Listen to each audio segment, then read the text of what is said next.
is titled as Bangalore. It is about Gayatri Chandrasekharan's debut novel, Bangalore. She, after a 20-year career in the corporate world, she is now exploring her love for writing. She is currently serving on the board of directors of a global payment security and forensic analysis. In conversation with her will be Dr. Anil Abraham, who is a former head of dermatology at St. John's Medical College, Bangalore. He is also a stand-up comic and an improv artist. Over to you.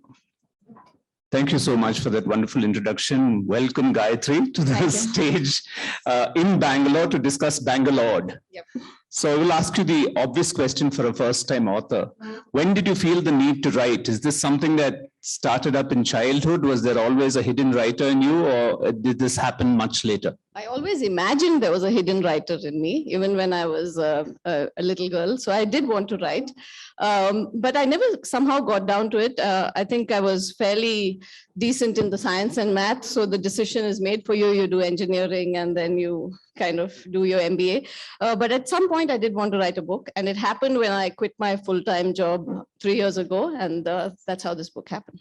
Superb, superb. So all you budding writers out there who want to ask a first-time writer what gave her the freedom or gave her that impetus to start, we will deal with that later. I've read the book. I've enjoyed reading the book. So those of you who want to pick it up, please remember to do so. How much of you is in the main character, Radha? Is it difficult to separate reality from fiction? Because I know you as a person and I could see traces of Gayatri in Radha. Shashi Deshpande was just speaking in the auditorium, and she said it's magical to create characters. How much of it is creation and how much of you seeps into the book?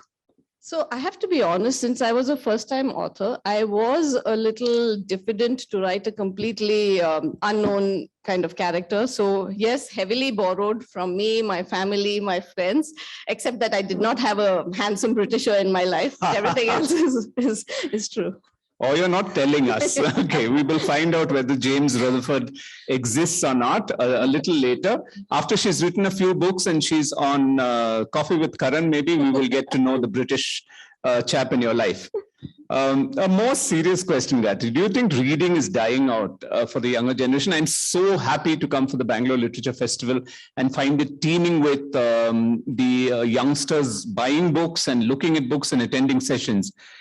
So first, I'd like you to answer and tell us whether you think the art of reading is dying out. And second, what were your favorite books as a child or as a young teenager? Yeah. So, I mean, reading is dying out. I mean, it's dying out for me as well. I read much less than I used to. The phone is a big distraction. I'm not even very active on social media, but all the time checking who tweeted what and did what. I mean, it makes no difference to my life, what happens, you know, what they do. But I'm always checking that. So it's very little time that you devote to reading. But I do think the younger generation seems to be reading more. At least I've seen with my daughter and her friends, they're reading. So that's probably explains all the younger people in the stalls below. But there is a profusion of easy entertainment, and it is difficult to then pick up a book and try and apply your mind when all visual things can just come right in front of you. So why take the trouble of reading and trying to imagine something? As concerns my books that I read while growing up, as a child, I loved Black Beauty, Alice in Wonderland. Then as I grew a little older, of course, all the authors I've mentioned in my book, Jane Austen, Daphne du Maurier, Somerset Maugham, maybe Georgette Heyer, a lot of P.G. Wodehouse. So a lot of those when I was growing up. Of course, now I've moved to more contemporary writers. So now I do like Hilary Mantel. She writes historical fiction. Kazuo Ishiguro, whose books I truly enjoy. And a recent favorite is Anthony Doerr. Okay, I had a supplementary question to that. I wanted to know the Indian authors whom you liked or were influenced by, if there were any, because I can see a clearly English touch to the book. Yeah, so I'm actually ashamed to admit, and now I'm an Indian author myself, so I know how this sounds. But there was a time when I would say that no, I don't read Indian authors. And recently, even yesterday, I did a session, so I had to read 4 other authors, and we're pretty good. I don't see why we have that in our heads. So I stand corrected, but I haven't read too many Indian authors. I'm trying to change that right now.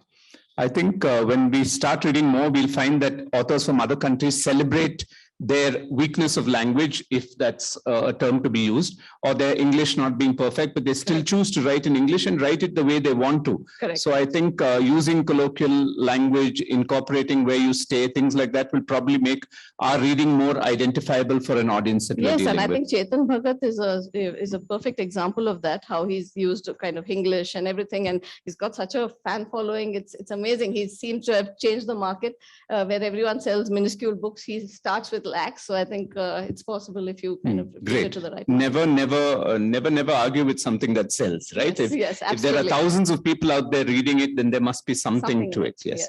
It looks like you're a foodie guy, Gayatri, because there's burgers at Truffles, Ajanta Hotel, idlis at Brahmin's Cafe. The book is littered is not a nice word, is replete with references to food, and Bangalore food at that. I think every Bangalorean here has a favorite food spot. So how come food plays such an important role in the book, and what is your favorite Bangalore eating place? So yes, I am a foodie in the sense I do enjoy food. So none of this dieting and which I found to my peril as I've aged. But the thing is that food is very key. It's where you get together with friends, family, share good memories. So it is very key to my life.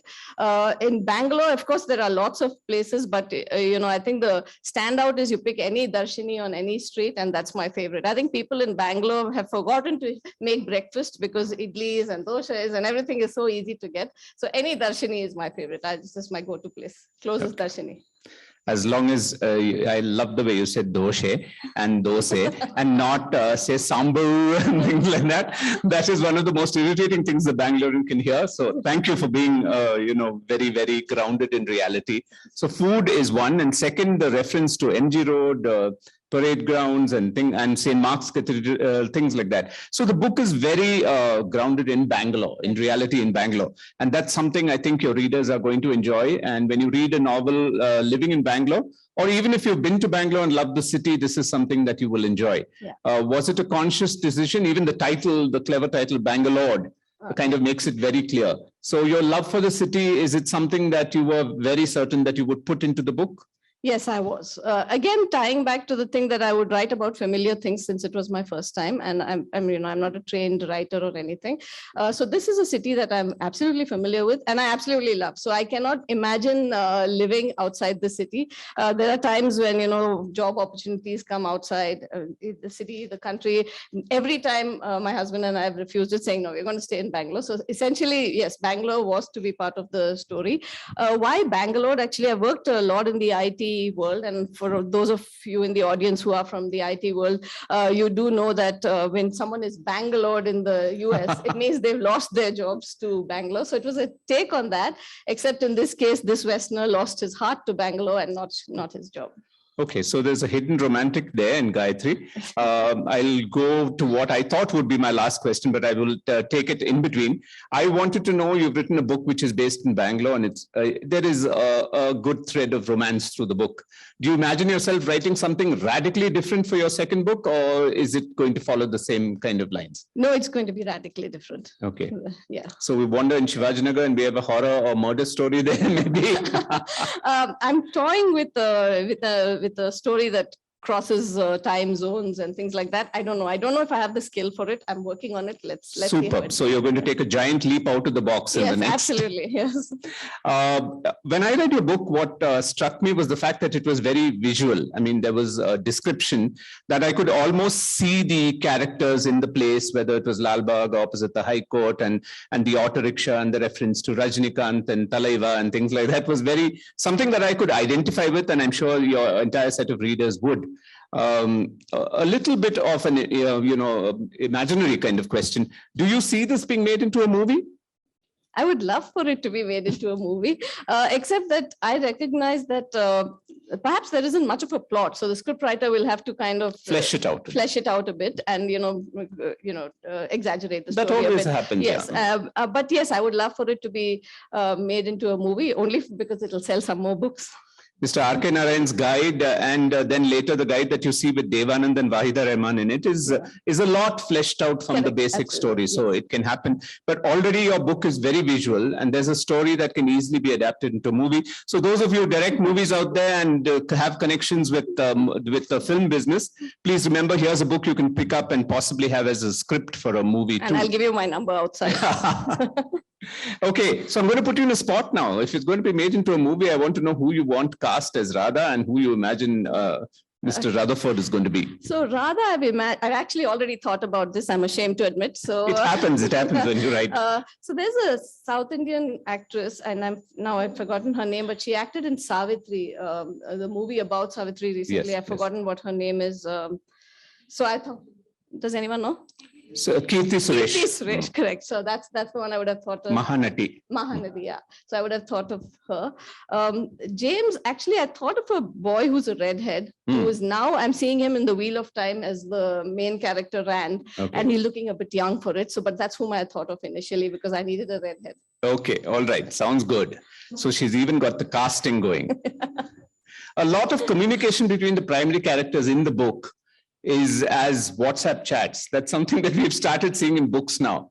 Do you think WhatsApp communication that all of us are indulging in, is it improved communication or made communication worse? Do you sometimes find yourselves or other people who are communicating with you not actually saying or conveying what they want to say?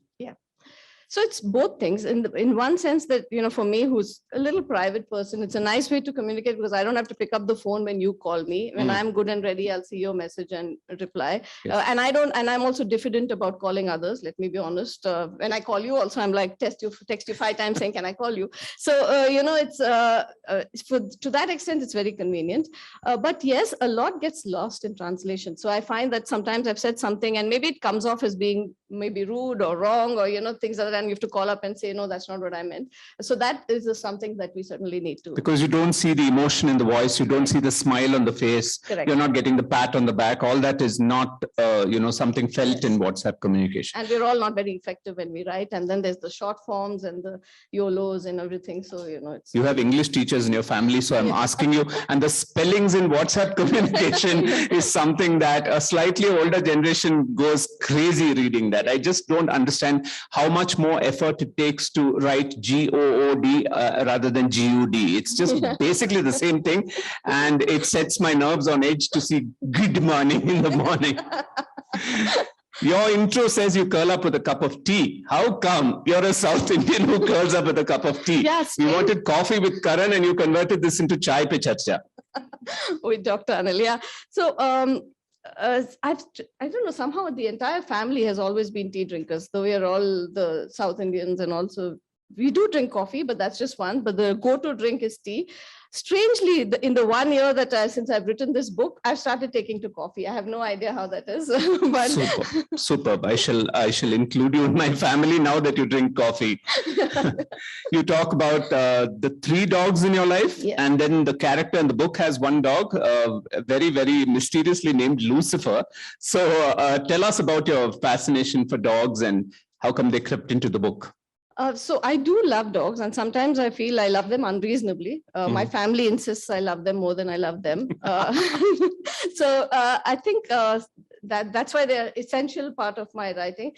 Sometimes I said unreasonably because my hand over here, I got into the middle of a fight with them. I try to stop them. So I lose all sense of proportion when I'm with dogs, which is not a good thing. Something that I need to work on. But certainly dogs are very very integral and central to my life. It's good to hear that. And so you're not a cat person. I don't mind cats either. I Okay. just don't think that cats like being sort of cuddled, and they when they are good and ready, they'll come to you, and they don't like it much. I wanted to read a little bit from your book, which had the reference to coffee. So here, for those of you who haven't read the book, Radha Iyer sipped her morning coffee as MS Subbulakshmi's Suprabhadam played in the background. She didn't particularly care for coffee. Her idea of heaven was tea, and she strongly believed that coffee smelled far better than it tasted. You must have a good cup of coffee in a good Tamilian Brahmin house, which you belong to. But she was not going to argue with her Tambram family on an enduring morning routine. Suprabhadam played every morning, and as one listened to MS's clear as a bell voice, Wake Lord Vishnu, one sipped strong coffee. That was all there was to it. Radha later made her special brew of tea, but first thing in the morning had never been a good time to argue the relative merits of hot beverages with her belligerent family. So we'll come to your belligerent family. Please tell us what they thought of your book. So my sister loved it. She said that, she absolutely loved it. My daughters, I mean, I have one daughter, but my niece is also like my daughter. She said they both, in fact, and I've said that in my acknowledgements, they said they've read worse, so which was very encouraging, which was encouraging for me because they're quite critical, but they liked it as well. And my husband actually refused to read the book, saying that I'll be critical and, you will never get another draft out. He is a very critical person. No, nothing held against him, just statement of fact. He is a critical person. So he said, so he read the draft very, very late. But luckily, I had a lot of sweet friends who were kind enough to spend time, read my book. Some of them are here in the audience today.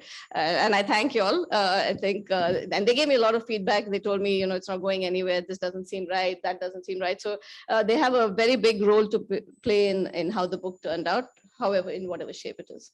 So remember, they always say opinions are like unmentionable parts of the body. Everyone has one, but you don't have to quite, deal with everyone's opinions. It's okay. We've enjoyed your book, and I'm sure there'll be lots of readers out there who want to read this first-time author.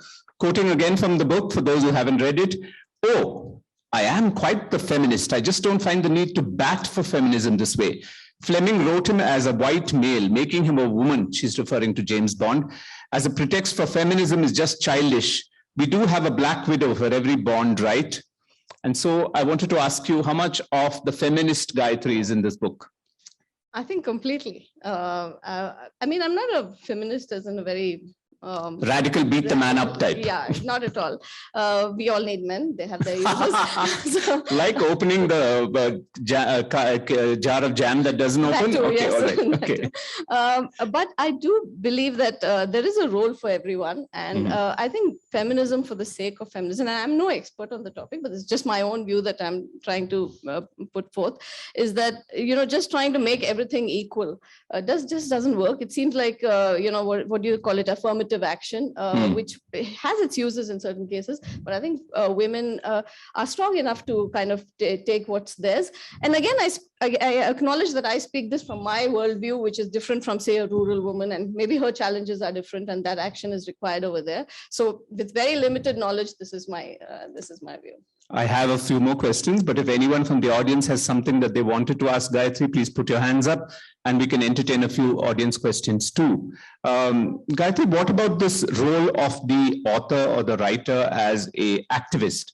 Do you think subtly, even in the process of the story, you think you can change people's minds or make them think differently? Does that way of activism work for you? Or do you see the author or the writer also as being clearly expressing their opinion on a public platform like this and helping to bring about change? So divided views, and I think it's up to the person. So I remember, I don't know who it was. I think Daphne du Maurier said that an author should only be read and not heard. So I think that's her view. And some people might feel that they could come use a forum to improve, improve society and see what they can do to be the change, make the change, etc. I think it's totally personal and up to the author.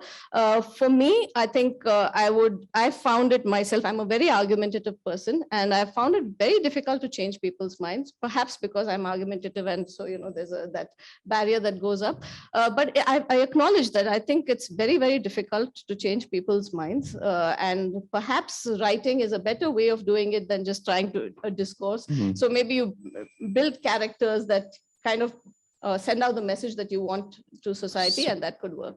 Indirectly and subtly rather than hammer somebody on the head. In your face, yes. Okay, all right. Which are the books that you're reading now and which are the books you've enjoyed recently? Right now I'm reading, I told you I like Anthony Doerr. So I'm reading a book of his called Cloud Cuckoo Land. It's his second book. Second book that I know of. I'm sure I've read his first book. He may have written more. The book I enjoyed recently, what did I read before this? Yeah, I read Clara and the Sun by Ishiguro. So it's about this robot. Well, they call it something else, but it's almost like a human companion it's a different kind of world for where children are they're given some, I don't know what exactly, the author just kind of hints at it, that they're given something to, it's called they're uplifted, and so they're they can grasp more and learn more, but it also might impact their health. And so this girl has come as a companion, the robo is a companion, very poignant, especially in the end when the girl gets better, but the robo has lived its life. And I should possibly not talk about the end for those so I'll stop. But spoiler alert from Gayatri. Yeah, so but it's a very beautiful book, touching, and I think makes you think of where we are headed with all the AI and things like that. Okay, so we've discussed a lot about your book. I also wanted to know, do you have a problem with this classification of, say, when you go for a movie and it's been made by a woman director, you have like this movie which speaks from the women's perspective, this author who's first time woman author, woman Indian author from Bangalore or whatever, these classifications and terms that they create, is it necessary at all, or is it okay? I think it's about time that we just became gender neutral in that sense too. Well, it's not necessary, but I particularly don't mind it. I mean, if you said this is a woman author, I won't take offense. I mean, I don't find it necessary. I'm just an author. Okay. But personally, I don't, I mean, if that's how you want You to call feel me. both in, say, movies and in books that a woman brings a different perspective. You feel that actually that's true, right? Yes, we are from Venus. And we do Proud to be from Yes. Venus. So we Okay. do bring a different Audience, any questions? Okay, so we've had this absolutely wonderful session with Gayatri Chandrasekhar. Ladies and gentlemen, please pick up the book. It's available downstairs. Yes, there's somebody raised a, is that a question? perspective. What we've seen is the results of all your works, right? The book that is selling, you in this forum, etc. I'm sure you've been through your share of massive emotions through this entire journey. So what's the one euphoria moment? And I'm sure there have been downs along the journey. Yeah. What's the nadir moment as you see it? Yeah. And just following that up with one more, at the point that you started writing the book, did you already have it all planned out saying, hey, you know what, ABCD, I'm going to read somewhere? Or did you just organically morph into, let me do my chai and start writing, and it morphed?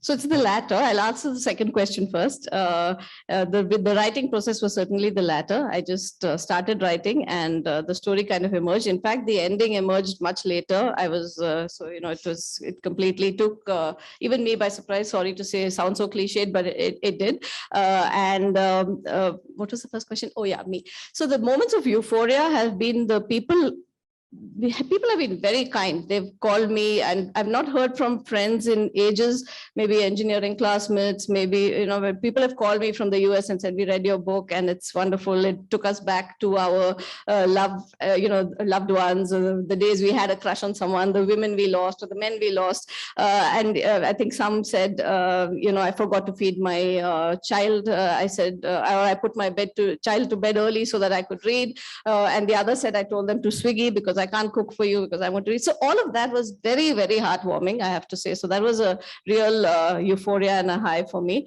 The low, well, I won't say it's a low. It was a very big challenge for me was the marketing of the book.